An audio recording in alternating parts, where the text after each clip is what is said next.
Remember those days when we'd be playing FIFA, you playing online against your friends or some other randomer, and you'd be absolutely spamming the shit out of the shoot button or the pass button, or there'd be a lag between when it would actually action it.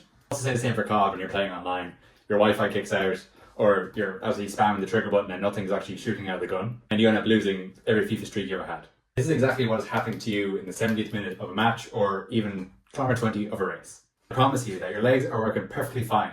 However, your brain has entered low power mode. All people who play sports, team sports, and do running races, we've all been kind of theoretically told a lie that we don't do enough training, our muscles are too weak, that's why we fatigue so early. However, we're into our very first story here, another renowned sports scientist called Tim Noakes. He hypothesized that based in central governor theory, essentially your brain. So your brain only weighs about 2% of your total body weight, but it consumes 20% of your ATP, glucose, or energy stores. Your brain is this thirsty bitch for energy, and it is really selfish in terms of how it distributes that energy. So your brain can't differentiate between when we're exercising or when we're trying to run away from danger. So when we begin to exercise, your brain kind of enters this fight or flight mode. In order to conserve energy, it reduces the amount of energy it distributes to these three following areas. Number one being complex decision making. Number two is fine motor control.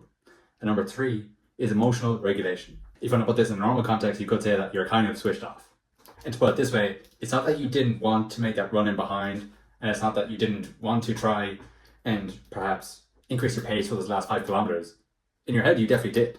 Okay, you dreamed of kind of like hitting that goal on target or finishing that race within this time frame. It's just that your brain is selfish and had decided that since we have so little energy left, we need to save it for our core functions.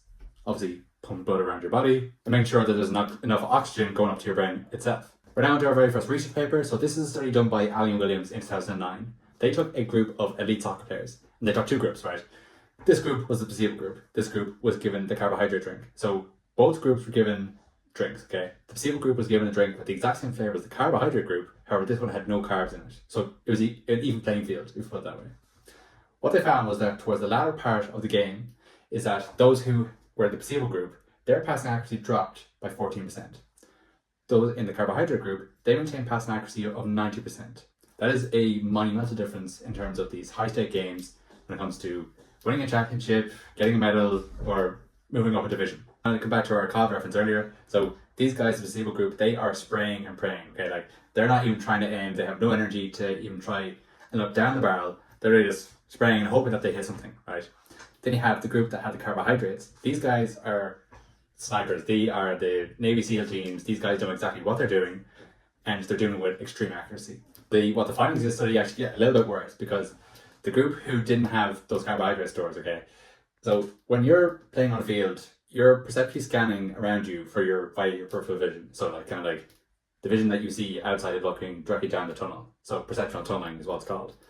For the fresh group, those guys are able to scan 6 or 7 items, so 6 or 7 players running in behind them or what's going on the sideline per second, okay? The group who didn't have the carbohydrates were down to maybe 1 or 2. Okay, so they're probably looking at the player running towards them and the ball coming at them, right? So they don't see the guy running in behind, they don't see that one of their own teammates is down. These things are very important in determining whether your team wins or your team loses. And let's talk about perhaps the yellow card or probably the abuse that you were giving the ref at halftime or any point in the match. This is the point of ego depletion that we talked about earlier, or emotional regulation, kind of called like the hangry state. So typically you find that someone is in a bad mood, say your partner or whatever, that you say like, when was the last time you eaten? And typical things, if you have a female partner, is that like they're hungry, okay? So this is that point in that like the brain knows that the body doesn't have enough energy in order to keep going, right? So it decides, okay, I'm going to be selfish here. I'm going to deplete the amount of energy that's available for these three key functions: complex decisions, motor control, emotional regulation. The point is that these guys over here who didn't have the carbohydrates, that their emotional regulation is going to be a lot less. So then the typical, it's kind of the case of the sore loser analogy, in that like these teams, once they decide that, okay, we've lost everything, we've nothing to lose here essentially, and that, like, they're going to start thumping lads, they're going to get red cards, yellow cards, they don't care, right? Okay, because they know there's no coming back. And finally, how do you make sure that you don't end up being like that losing team? What is the protocol? What can you rely on so that this never happens to you and that you don't end up playing on low power mode ever again? Step number 1 is to top up on your carbs at halftime. Get a Mars bar, get a banana, get a gel, a chew, whatever. Okay, it's the difference between you performing better in the first half or looking like a complete mug. Like something physical to eat, let's say the likes of a gel that just puts you off, or a chew, or having a banana at half time would make me sick, to be honest. So what you can do is, this is from another study, is that like you can take a sport drink and just simply rinse it around your mouth and spit it out. So this kind of tricks that your central government that there's fuel coming, even though you actually haven't consumed anything. If you rinse it around your mouth, spit it out, your brain will think, okay, there's fuel coming, so then I can release more energy for the likes of complex decision making and motor control. Smiles here. So don't let people tell you that your ability, your physical look, or your physical abilities determine how well you play in a game, or even in a race, right? What it really comes down to is how much energy you have available for the rest of your body, particularly your legs in this case. In the context of team sports, fuel at halftime. This will save you immensely towards the second half. In the context of races, whether it be running or whatever else, cycling, fuel before you feel hunger. That's all you need to do, and I guarantee you perform better than you ever thought you would.